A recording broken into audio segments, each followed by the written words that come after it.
Hi, and welcome to another episode of Hot Takes with me, the Silver Fox.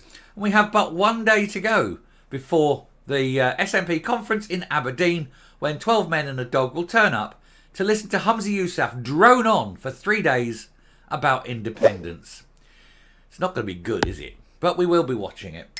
Anyway, just before this conference, there is more bad news, as though Lisa Cameron leaving the party, the terrible result at Rutherglen by-election, the general malaise within the party, and the fact that everyone sees them as rather toxic and unvotable now. But of course now there is a poll, and it is not good reading. It shows them losing at Westminster, losing at Holyrood, and losing at Independence. And as Humza Yousaf is about to prepare to make his long way all the way up to Aberdeen, where nobody really wants him because he wants to make them all unemployed, he'll be looking at these results and thinking, what the hell have I got to do to make the party better? I suggest resigning, but it isn't going to happen, is it?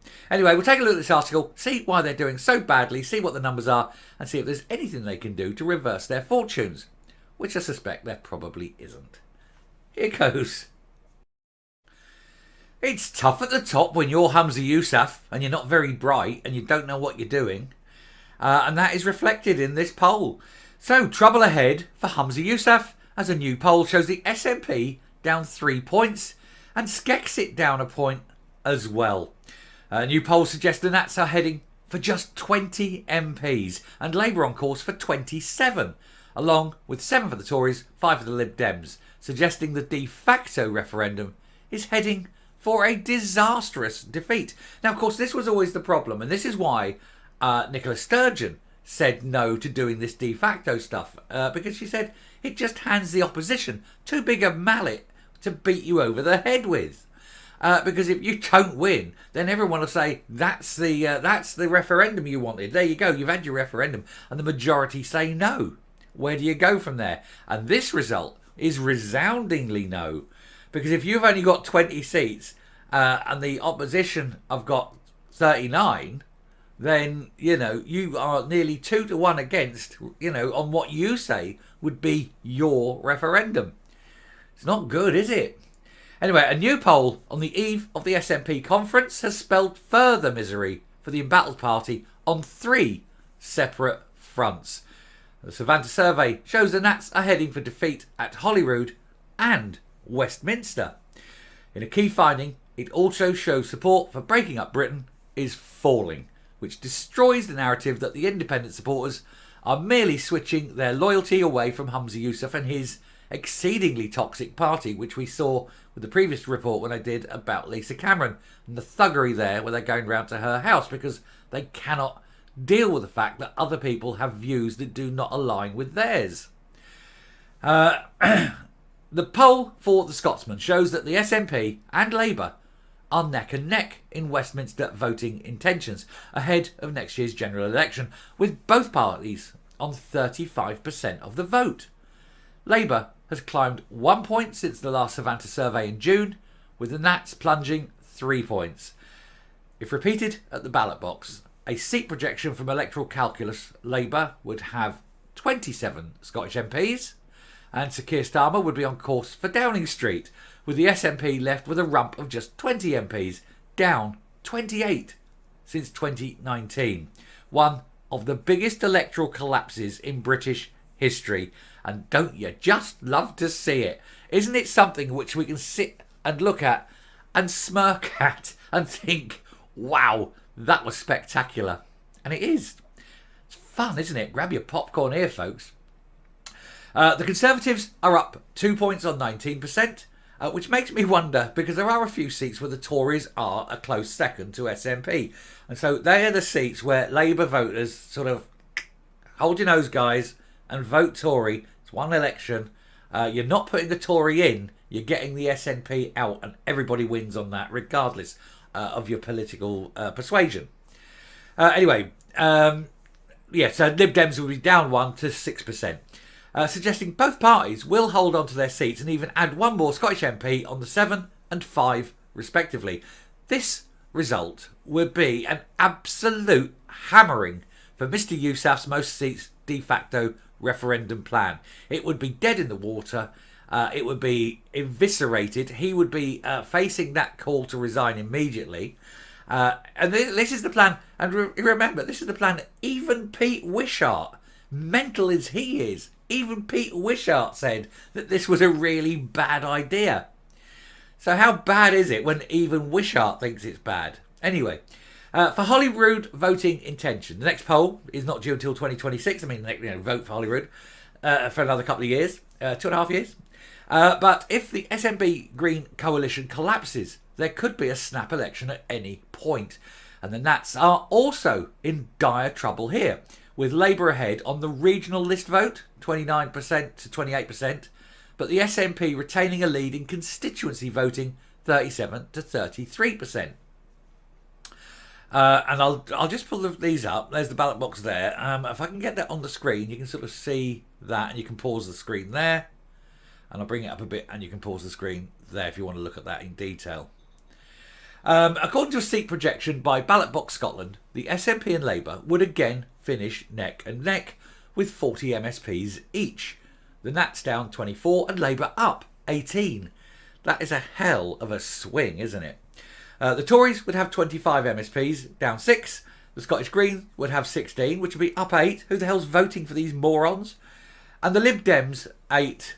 Which would be up 4. Now, I've got to say that saying this 16 up 8 was taken before the Greens come out as being pro-Hamas, pro-baby killing. So that figure may well be very, very different. And it could actually swing away from the Greens somewhat and towards, it'll probably be towards the SNP. So, you have to sort of take that with a huge pinch of salt at the moment. Anyway, this would leave Scotland with a hung parliament as 65 seats are needed for a majority, meaning another SNP Green coalition could be voted down by the opposition, and it would be all the time, wouldn't it? It will remove the extremism. That's the thing. If you have that, and where there's no absolute majority, you can remove easily the extremism, which means that the Greens' policies would never see the light of day again. A Labour Lib Dem coalition with unofficial support from the Tories would be the only workable option. And of course, you do that on a case-by-case basis. And the Tories say, look, what's important? You want to get that through. If it's not going to be terrible, we'll back you on it. On the other hand, if you do that, can we have this policy through as well? And of course, again, if it's not too terrible for the Labour Party, then they can get their thing through. And that's how these things happen. And again, it's all centrist policies. There's no extremism, which is the benefit of most people. And so you could have the Tories sort of saying, well, yeah, we can go slightly right of centre for monetary things and slightly left of and the Labour side will go slightly left of centre for people things, social things. And that is, again, how I feel. It's my personal views, where people are more important than money, but you've still got to have a head for money. You've still got to be careful with the money. So slightly right of centre for money, slightly left of centre for people. Anyway, this is more bad news for the SNP delegates arriving in Aberdeen on the Skexit front. Well, if they got that little minibus camper van, maybe get them all in a camper van and drive up there in there. You could fit them all in, let's be honest. Anyway, with the poll showing that 47% of Scots would vote no in another independence referendum. No change. But 45% voting yes, down 1 since June, and 8% still unsure. Once the don't knows are removed, this gives a narrow victory for the pro-UK side, 51 to 49%, which is still enough. Although the yes-no question is unlikely to ever be used again, even if there were to be another poll, not for at least 10 years, I'd imagine, as it hands such a big advantage to the yes side. Yeah, because it's called positive reinforcement. People tend to, if they don't know, tend to vote yes. So what you'd have to do is change them round. Because last time it was a yes-no in favour of independence. What you'd have to do is go a yes-no in favour of unionism. That would be fair then. Anyway, Chris Hopkins, Political Research Director at Savanta, said it was the first time a poll by his firm had shown Labour tied with the SNP. Which is, 16 years of SNP rule. That's not surprising, is it? He continued, while changes poll on poll are rarely outside of the margin of error, the trend since June 2022, so what's that, 15 months, 16 months, has seen a 21-point SNP lead completely eroded. Well, isn't that a shame, eh? Aren't we all popping the champagne corks at that? And they would have little chance of claiming to be the largest party in Scotland if these figures played out at the next election. And we can't wait for it now. We just can't. They will be in disarray. They will be humiliated. Humza Yousaf, if he's still in charge, which it's questionable, would have to go. He would have to resign at that, wouldn't he? He said Labour are in the ascendancy after a great recent by-election result. It was superb, wasn't it? 20% swing. I watched Jackie Bailey in the studio. The grin came off the side of her face. She was like the Cheshire Cat.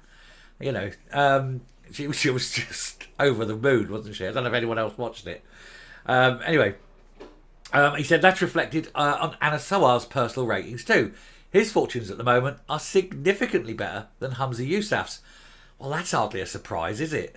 One of the things Anna Sawal does, of course, is he keeps his mouth shut. And that's very important. He doesn't open his mouth and divide. Doesn't say anything that annoys people. He doesn't create division.